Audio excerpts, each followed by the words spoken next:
salle de rééducation pour poursuivre la découverte des différentes formations. Et on va aller du côté de la filière d'aide-soignant avec vous, Valérie Lenat, bonjour. Bonjour.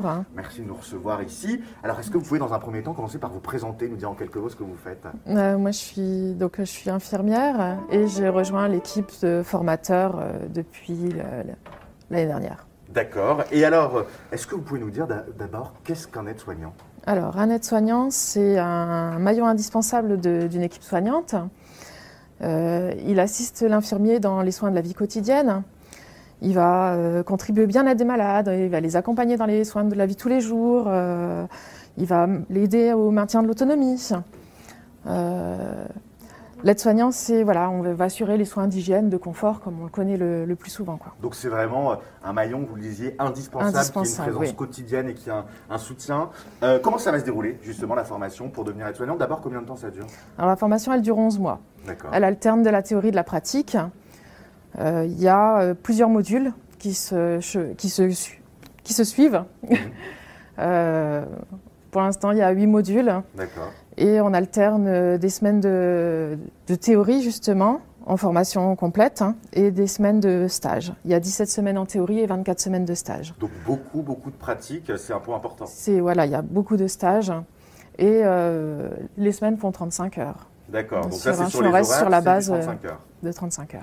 Et alors où vont se dérouler les stages justement, vu qu'il y a autant de semaines de stage, dans quel lieu, dans quel cadre? Alors les stages, ils vont dans les structures partenaires, dans le secteur sanitaire social, c'est-à-dire à l'hôpital, en clinique, dans les établissements de personnes âgées ou auprès des personnes en situation de handicap.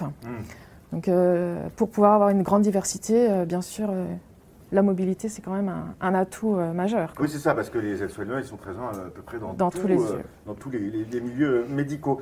C'est quoi, selon vous, les qualités pour être aide-soignant? Qu'est-ce qu'il faut avoir comme force en soi?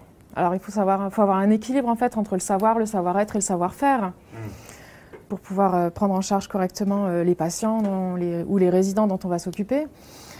Donc c'est bien d'avoir des qualités relationnelles, savoir faire preuve d'empathie, savoir écouter, être patient, faire preuve de rigueur, mais il faut aussi savoir apprendre, parce qu'on apprend continuellement tout au long de notre métier. Avoir un esprit d'équipe, parce qu'on travaille toujours dans une équipe, c'est souvent des équipes pluridisciplinaires. Et puis avoir une bonne santé physique, parce que ça peut quand même être parfois un peu lourd. Un peu sport, de la marche, des choses à porter aussi. Au niveau des débouchés, ils sont nombreux, j'imagine? Alors les débouchés, en ce moment, il y a de la place un peu partout. Il y a des emplois qui sont libres un peu partout, donc il n'y a pas de difficulté pour trouver un débouché.